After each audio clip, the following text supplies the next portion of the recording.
I am Madison Timmons. I'm Chris Soucy. And we're paranormal specialists who live in the most haunted city on earth, Savannah, Georgia. Every day is Halloween in our line of work, so join us as we spin true tales of haunts, murders, and disturbing Savannah history.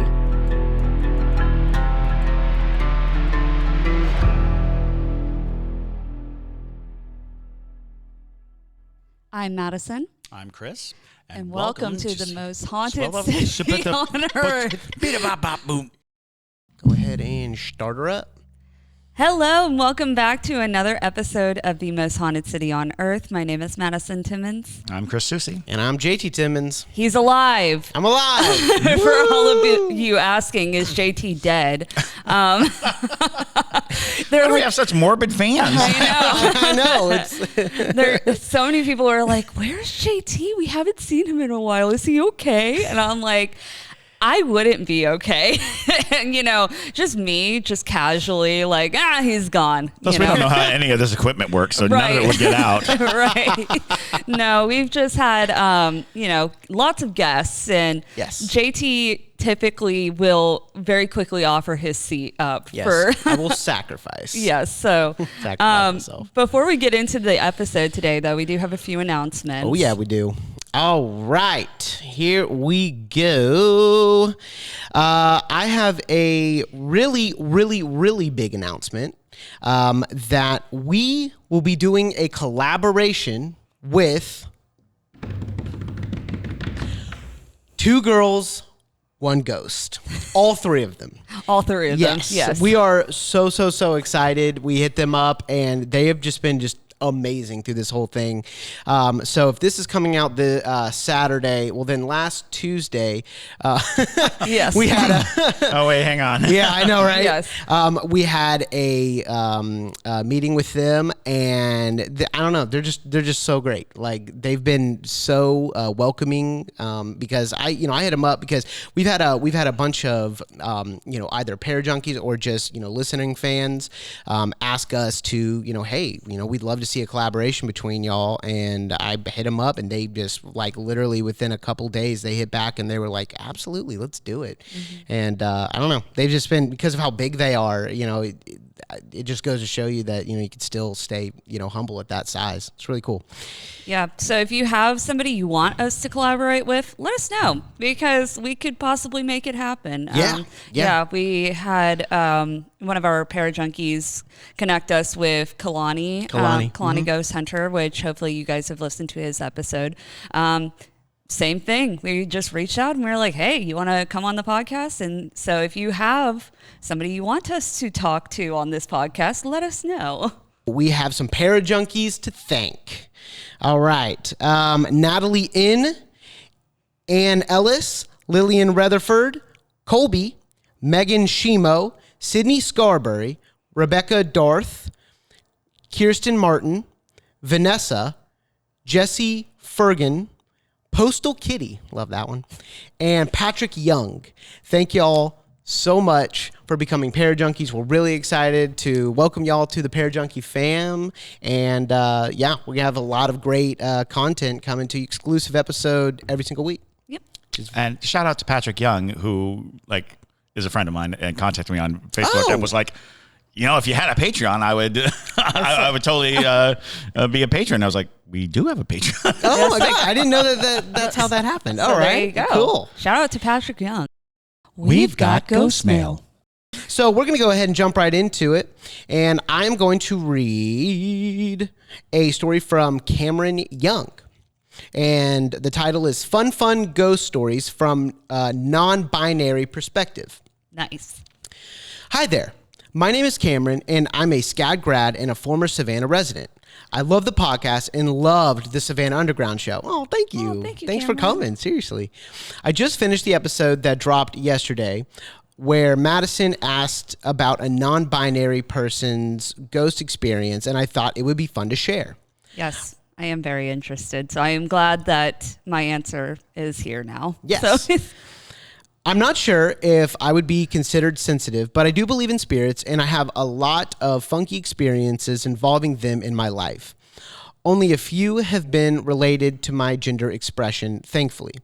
Right before I came out as non-binary, I was about 14. I was wrestling with it and wondering about how this would affect my relationship with God, having been raised fundamentalist Christian. Late one night, I saw this older man in my bedroom staring at me, very blue in the face, and screaming, "Ye shall burn in the devil's fire," all caps. Oh, okay. Of course, I freaked out and turned the lights on, and the figure wasn't there. I didn't even tell my parents about the full details of the event, but my reaction, along with coming out, was enough for them to consider a psych eval. Interestingly enough, if this were a deceased family member reaching out, this would track with their behavior in life, and it would make sense for them to continue being hateful in death. After moving to Savannah, I began going through some more supernatural stuff. I signed up for this one, though, as I took Ghosts and Gravestones tour. During the part where they let us walk around the Andrew Lowe house, I remember feeling very puzzled, especially in the children's room. That room, just a side note, that room is just disturbing. No children really lived in that room. Right. So that's actually the room, if you remember the episode where I talked about the little boy / little girl ghost, the one that transforms and things like that, that's where it likes to hang out. So The anglerfish ghost. Yes, the anglerfish ghost. So I know exactly the vibe you're talking about. For sure. All right. I could feel and hear things in the house you might normally associate with ghosts, but I just had the overwhelming feeling of confusion come through. Considering my gender identity within this experience, I have to wonder if I was actually confused or if I was feeling that confusion residually from something intelligent in the house as a result of having both some very masculine and feminine features in the same body. I have also experienced weird stuff walking past certain buildings in Savannah, particularly around Hayman's Hall and the streets that would connect it to Oglethorpe House and Pulaski House. General feelings of dread or hearing "Hey boy" shouted at the street, even though I'd been the only one walking. I wrote them off at the time, but now that I'm considering I wrote them off at the time, but now that I'm reconsidering these with my gender expression, I have to wonder if those were ghostly experiences.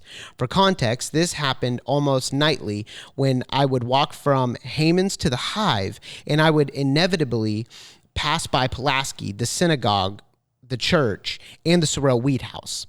If it was a ghost, I can't say I blame them because I had very masculine appearance back then, and I know a lot of ghost stories around that area mention a spirit who doesn't like men. Thank you for giving me somewhere to put these stories. I hope this could answer any questions y'all have. Happy holidays. Best, Cameron Young. Thanks, Cameron. Thank you, Cameron. That was actually a very interesting timeline. Yeah,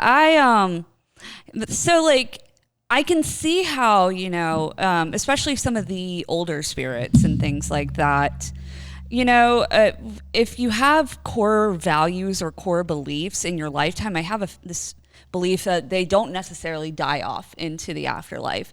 That's why, you see racist spirits, you see, sure.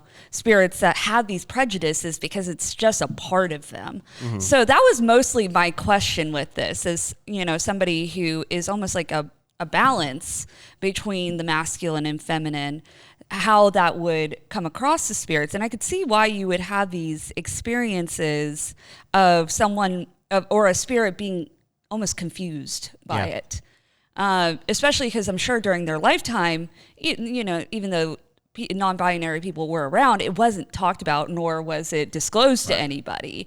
And so I find it so interesting that you had so many experiences in Savannah that seem to, attach to your gender identity, and that they were so outspoken, like hearing voices and things like that. You don't tend to get that in Savannah a lot, where you're walking down the street and people are hearing somebody's voice or things like that. It's usually so crowded and muddied, by all the visitors and things like that. You don't tend to pick up on it. So very interesting. I love those stories. I'm so sorry about the spirit that was in your bedroom. That is just That's terrifying. that's very jarring. It sounds like right out of a book, you know.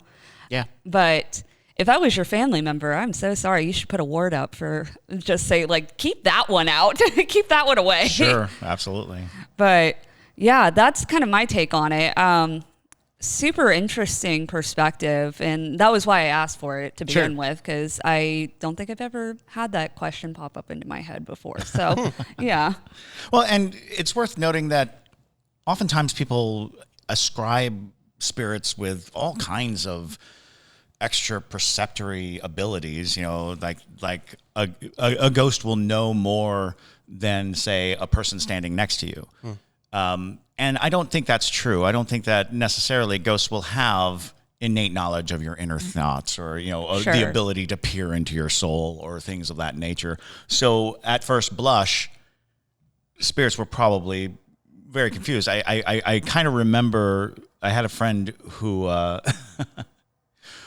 in the early days of SCAD, a SCAD student was very easy to identify by their outward appearance, because they went all out, you know, a big mohawk fan, and, you know, shaved with dog collars with spikes and things like that. And I had a friend who was walking by Colonial Park Cemetery. He had a blue mohawk, and he, from inside the cemetery, it was late at night, a voice said, "What are you? What are you?"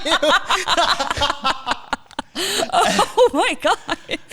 And he was like so confused by this, because, and he was thinking that it was somebody, but he stood out there for a while just looking around trying to see who it could have been. That's very similar to Cameron's, like. But it was an interesting thing, because if you're dealing with a spirit who's just seeing something and is like, Right. Yeah. You know.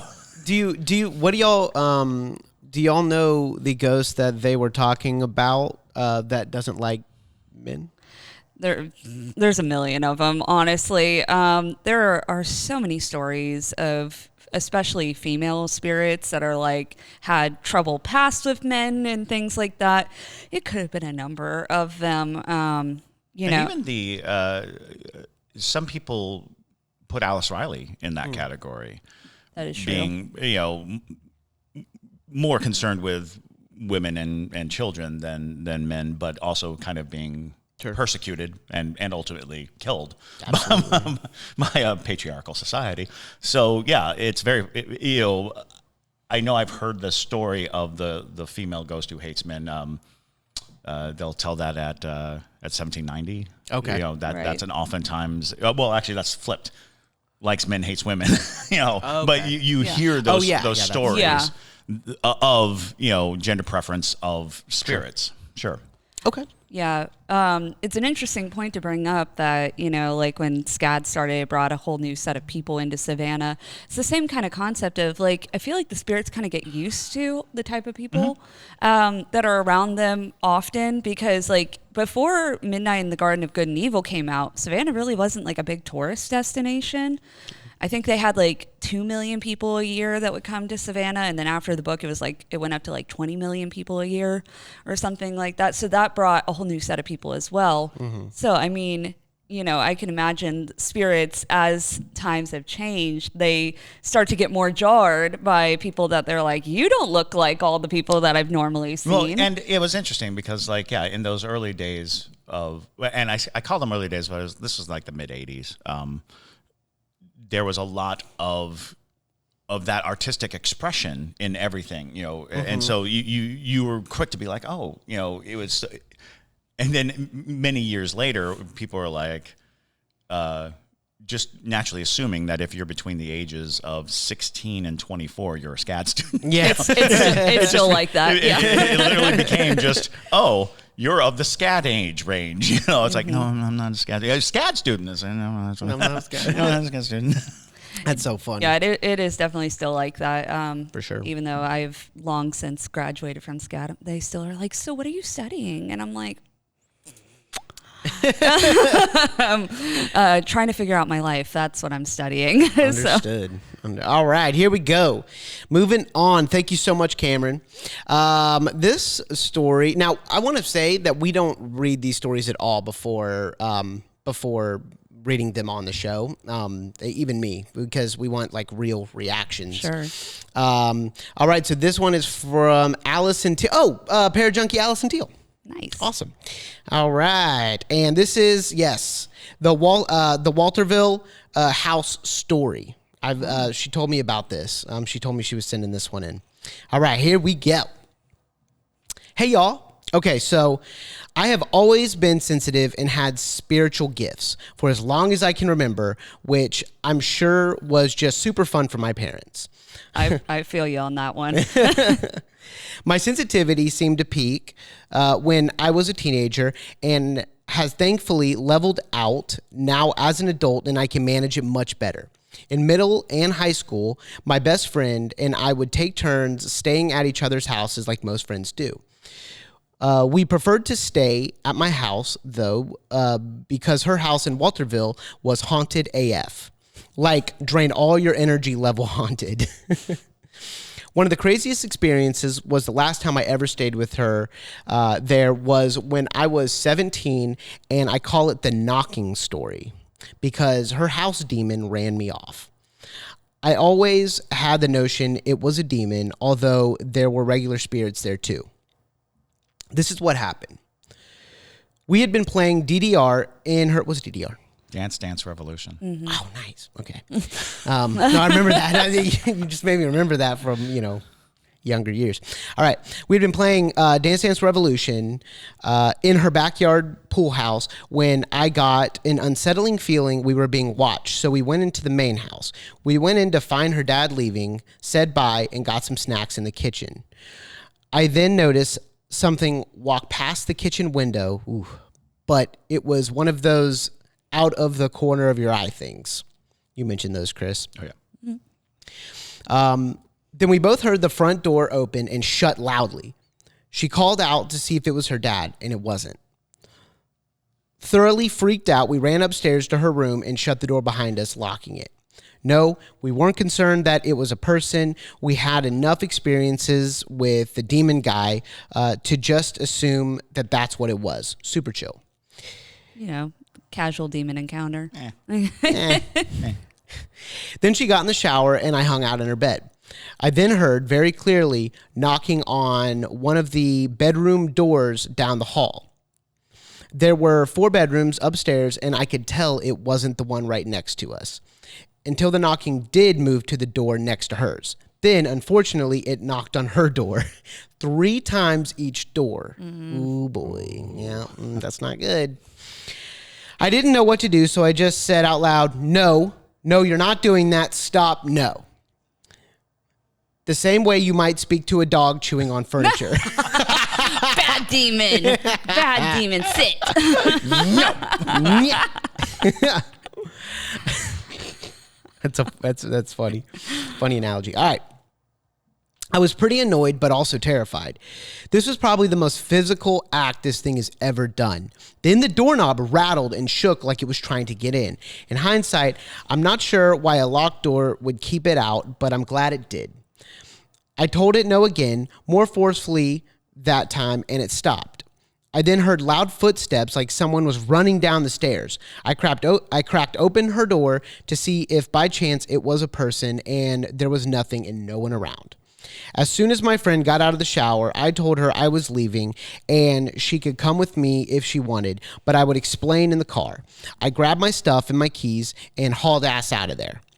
After explaining, she opted to stay at my house for the weekend, and we literally never talked about it again. Okay. That is, until nearly 5 years later when I was getting married.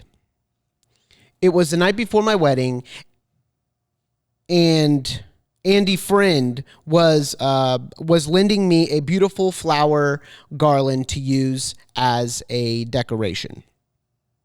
We had to go get it from that house. Oh boy. My mom had always heard the stories from me about the house and the awful stuff that happened, but I don't know how much she believed me. Well, that changed because me, my bestie, my mom, and 3 other friends all went out to get the garland. As soon as we walked into the house, everyone sort of felt uneasy. No one was home, but as we were all trying to carry the giant garland out, we all heard someone walking around upstairs. My mom looked at me, and I could see the wheels turning in her head. I just nodded yes to confirm that she was in fact hearing the footsteps. Without really saying anything, we all started walking faster and took the decoration to the car. Needless to say, I felt validated by my mother, absolutely, and never ever went back. I was curious if y'all knew anything about the area or even that property. I don't know the address, but it's the big gray house that's on a triangle-shaped plot of land right after you go over the railroad tracks. I heard stories that it was a hospital in the old days and even a boarding house, which would make sense because it's a historic property. Thanks for reading this long email. Love watching you on YouTube. You guys are the best. Parajunkie Allie. We love you, Allie. Yes. That's a great story. Great story. I'm not super familiar with that area in general. But a lot of times if there is a history of, a property being a boarding house or something that has a lot of people coming through, it tends to attract things and whatnot. So, and then especially if it was a hospital where people die, that tends to create this almost kind of like thinning of the veil. And sometimes things are able to cross over. They choose to stay there for whatever reason and stuff like that. So, that would make sense of how it got there. But well, and there's a treasure trove of time-honored ghostly and demonic things going on in your story. Yeah. We'll start with the simple stuff. Triangle-shaped plot of land. A triangle is oftentimes, mind you, 3 points, 3 knocks. A lot of times, anytime you use a geometric shape like a triangle, you are in an act of evocation. You could be dealing with a vortex that is naturally created by the parameters of the property itself. A railroad track. Railroads are notorious for causing and drumming up all kinds of supernatural energy. In fact, railroad spikes being one of the coveted, items used for both warding and drawing and creating. Next, locked doors. A ghost could walk through a locked door. A demon cannot. The concept of doors are renowned through folklore. You have to invite a demon in. You have to open the door. You have to invite Dracula into your house. These are just time-honored traits that an evil spirit can't just barge in on you. You have to initiate the contact. You have to be involved in it. So it's funny because it was like, oh yeah, that checks out. Oh yeah, that checks out. That checks out. And Walthamville, I don't have any knowledge of this place specifically, but I do know that when you're dealing with these kind of small towns, sometimes the warped perception of religion is an easy thing to for dark entities to sway. Yeah, because you take a few steps away from what you believe into a new realm. It just takes a little poking to get to the wrong side of a faith and never realize it. When you're a fire and brimstone person, the more fire and brimstone you see, the more you're thinking that you're doing the right thing. You're going down the right path. So, it's possible that you're dealing with a story like that, because that's the kind of story that I hear a lot in rural areas where, a preacher was able to feed his congregation lots of stories that they bought into, but he was answering a selfish call. He was answering, right. He was, and so there's a lot of stories like that, and so like as I listened to the story, I was like, gosh, this is a lot of those things that you hear about. Absolutely. The knocking on the door, rattling the door, because that's another thing is people will talk about ghosts that rattle doors or knock on doors, and it's like, well, why don't they just walk through the door? It's like, it's because our living space is defined by our specific and personal beliefs, and they don't have to be religious beliefs. They don't have to be these heavy Christian overtones. They just have to be our space. We claim them. We say this is our space. This is our space. In order for something to enter it, in order for something that is bound by whatever preternatural law you might think of, in order for it to enter it, you have to initiate, you have to make that contact. Like ghosts don't have that same respect for your space. Yeah. So, because they will they'll be in your bedroom saying, you're gonna burn, they'll show up. But if it's at the door and is stopped by the door, a lot of times you're dealing with something just a little darker or a little more, Sure. It wants to be let in. It wants permission. Right. It wants the relationship. Interaction. Well, yeah. Yeah, I mean, like even in Fae lore, you have to do that. Like you have to allow the Fae in. You have to, almost sign a contract, if you will. It's like a mutual understanding of you're allowing it into your space. The Davenport house has something similar to that, where in the attic, in the Haint Blue attic, which was just a poor decision on whoever decided to do that. It's if you go up there, there's like a door that leads into the attic, and every single night, if you're in there for long enough, you'll hear it's like one of those key ring sort of, pull doorknobs. Oh, yeah. You'll just hear it go, pew, pew, like over and over and over again, and rattle, like something wants out. Yeah, that's creepy. Yeah, well, because it's trapped in there, because Haint Blue is very good for doing that, Well, yeah, and it's funny because we're quick to say what a mistake it was to do that, but it's possible that they were actively trying to trap something. It's possible they were trying to lock something up. Fair enough. Because I think that's the story. Just a few doors down, there's an old shacky-looking house that I think that was the story too. Yeah, they Haint Blue the door and and all of the exterior, and it's like that is not to keep something out. That's to keep something in. Sure. Yeah. Yeah. I mean, so definitely very interesting experience. You did the right thing, by saying no. And it kind of illustrates what we always talk about, where it's like when you're combating against something that's a little bit more malicious or on a darker side, it's all about your conviction. If you truly believe by saying no and like treating it like it is like an animal or something and it is lesser than you, that is the type of conviction we're talking about. Because people think that you have to use like old language or Latin or things like that to be able to combat a spirit. And it's like, no, you can simply say like, nope, get out. keep on moving. One of the reasons those things work, the reason why Latin works, is because the person who is speaking it had to learn that. And in the act of learning, they're fortifying their faith in the thing, in the object, whatever it is, by taking the action, saying, I'm going to learn this thing, I'm going to study it, and in study, I am now stronger than the spirit. But the truth is, you can have that conviction without, the training, because we are amazingly powerful entities moving through, the ether. So when you embrace your power, you can exert it. But the moment you have those doubts and those chinks, and the moment you start reaching across the barrier to really just fumble around in the shadows, that's when you run into danger. Sure. Because if you do it with confidence, if you do it with a certainty of your presence and your power, you're probably protected. So we have to move on to the third and final story, but I wanted to ask y'all real quick, would it be fair to say that small towns are larger targets for darker things like demons and malicious spirits solely off of the fact that populations are more condensed, yet rural, and you're going to have a little bit more of a fire and brimstone, thing going on there?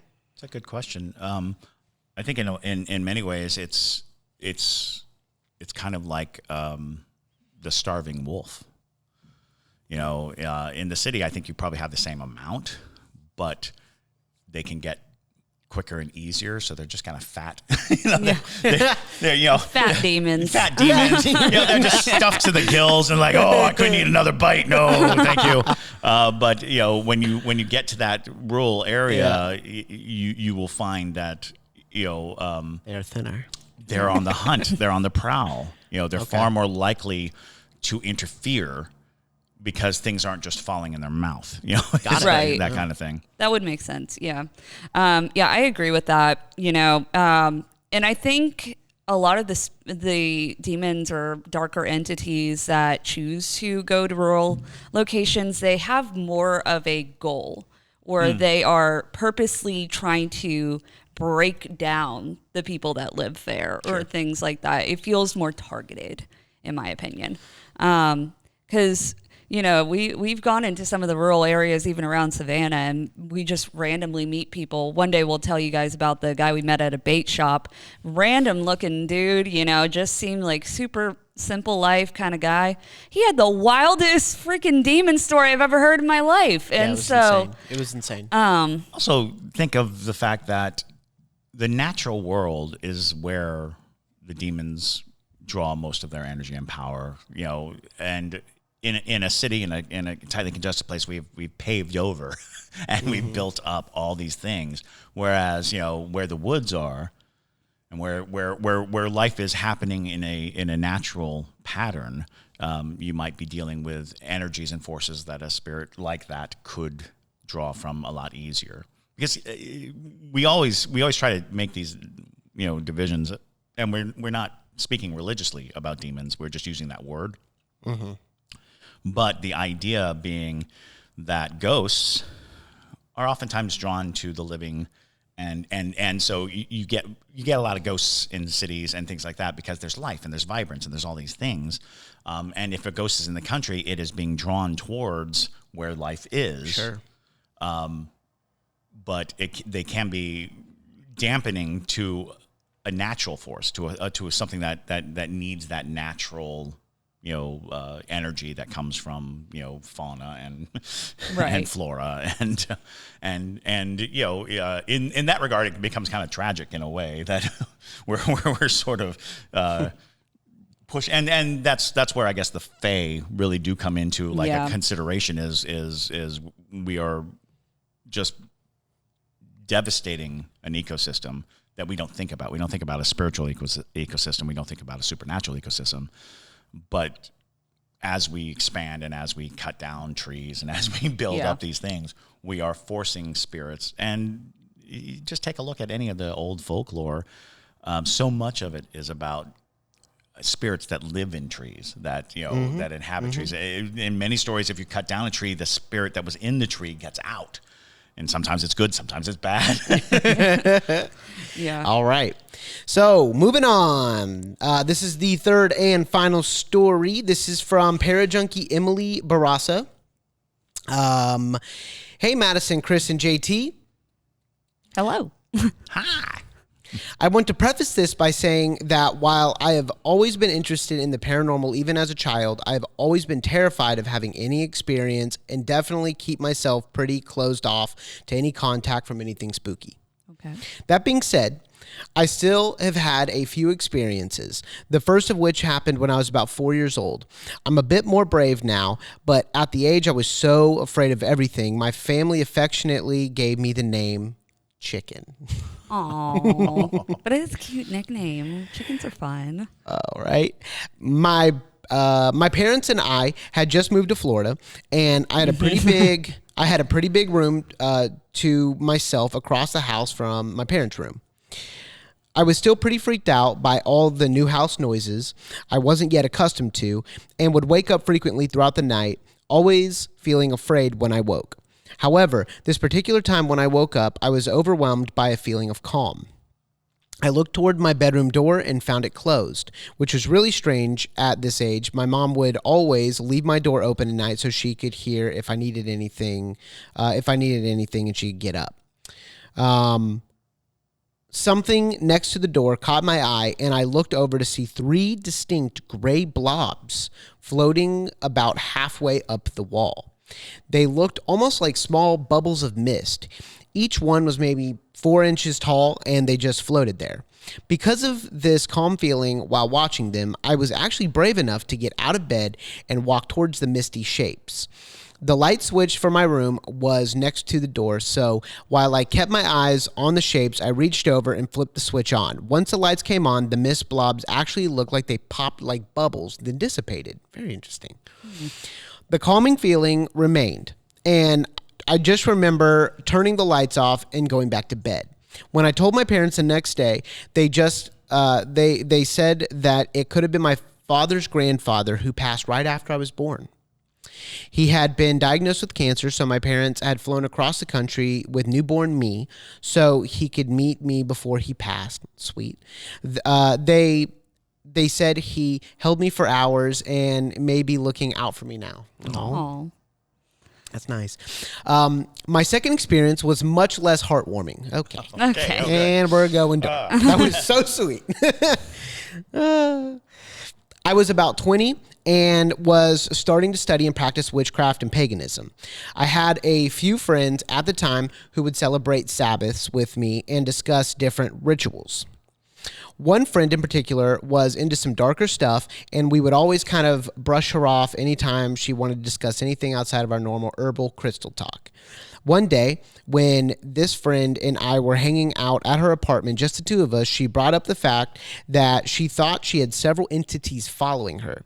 She said she had been experimenting with astral projection and had made contact directly with what she thought was her spirit guides. Mm-hmm. She spoke of a couple of light spirits that would help her remember things she had forgotten or lost, or find lost items, very tame and kind things. But then she told me of another spirit, one she said would tell her decisions to make for her life and tell her about what she could become. Yikes.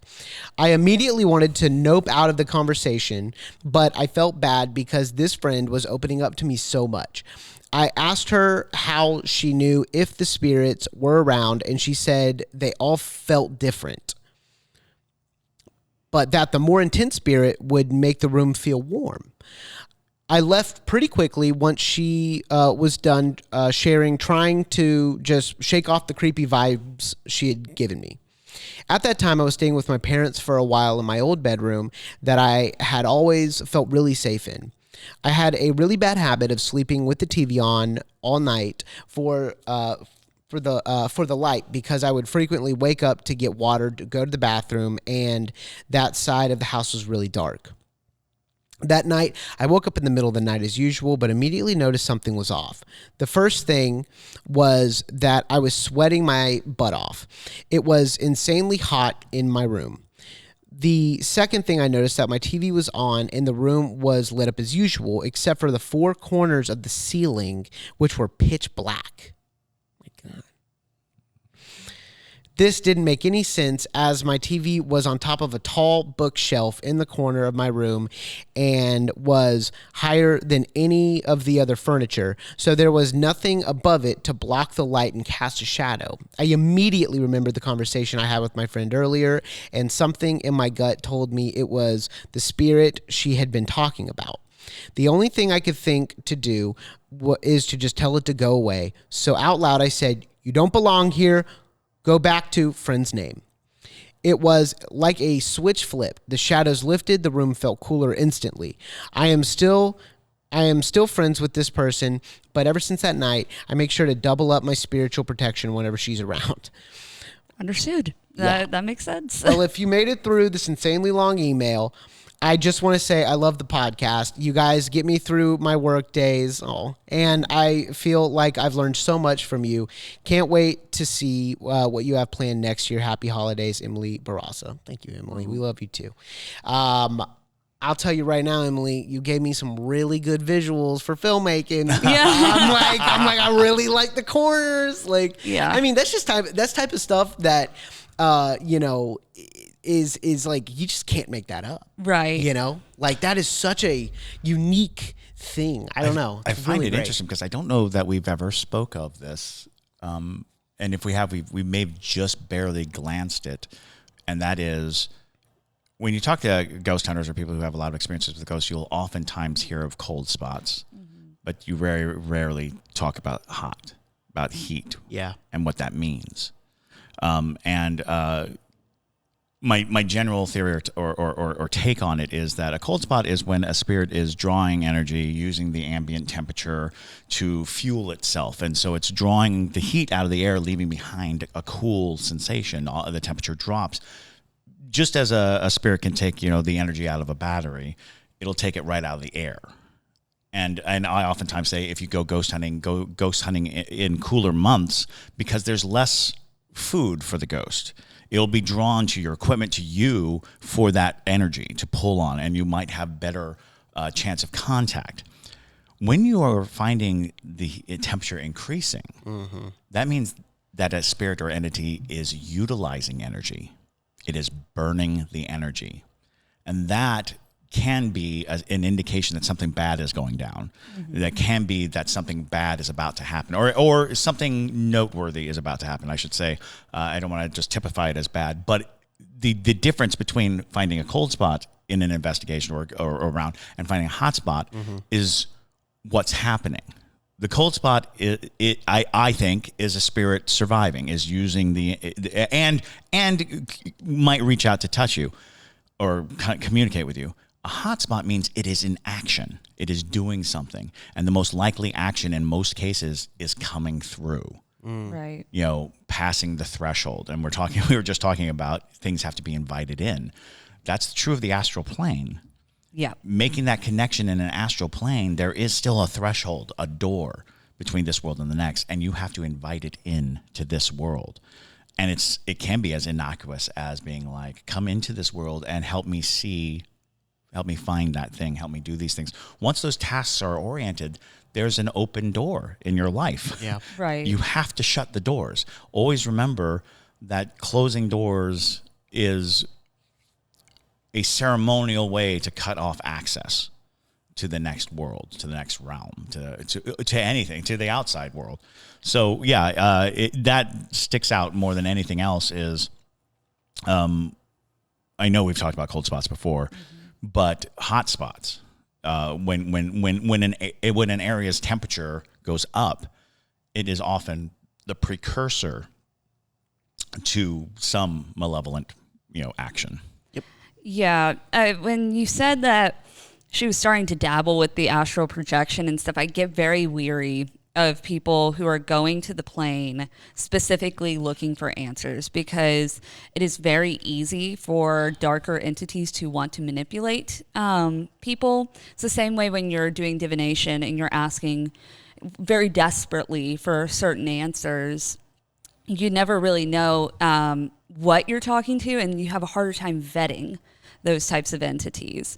Because going into the plane, sure, there are people who naturally are able to do it, but it's always tricky because you're a very bright light in the plane, and those dark entities that hide there, they want so desperately to attach themselves. So of course they're going to tell you I'm your spirit guide, and then because they have that information, they're able to say I can give you this, I can give you that, yada, yada, yada. A good point is, because they will use temptation, which universally we know is a demon's card.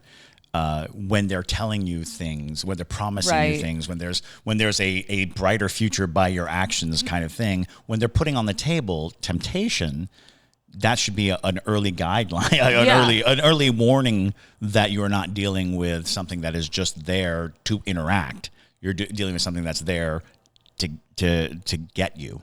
And no spirit guide, from my experience and from everyone I know who has, successfully made contact with their spirit guides, no spirit guide is ever going to tell you exactly how to live your life. They might want to push you in a certain direction to be this is for your betterment, but you still have free will. And they don't know the outcome. Right. They will only know at their own level what they believe is best for you, not this will happen. That's a tricky game. And we've talked about this before, because there is a way to see into the future. There is a way to divine these things, but it's not to a spirit guide's, best interest to force you into action. Yeah. Well, that's where the word guide comes in. Right. They're not spirit dictator. It is they are here to give you the best chance of living a successful life and coming into what you should be. But if you don't want to be that, you can resist it. So Not Slytherin, not Slytherin, yeah, not Slytherin. Not Slytherin, Gryffindor. But yes, so if you are dabbling with the astral plane, please be careful, and maybe just don't invite anything you meet in the plane back with you. That's just a good rule of thumb. And I guess the moral of the episode: don't invite things in. So, And we are going to be doing a lot more of these. Yes. A lot more ghost mail. So send in your stories, y'all. yes, if you have a ghost story, we do have quite a few people that we did not get to in this episode, so they will be in the next ghost mail. But definitely send us your stories and don't invite anything in. So I guess that's the ghost tip of the day.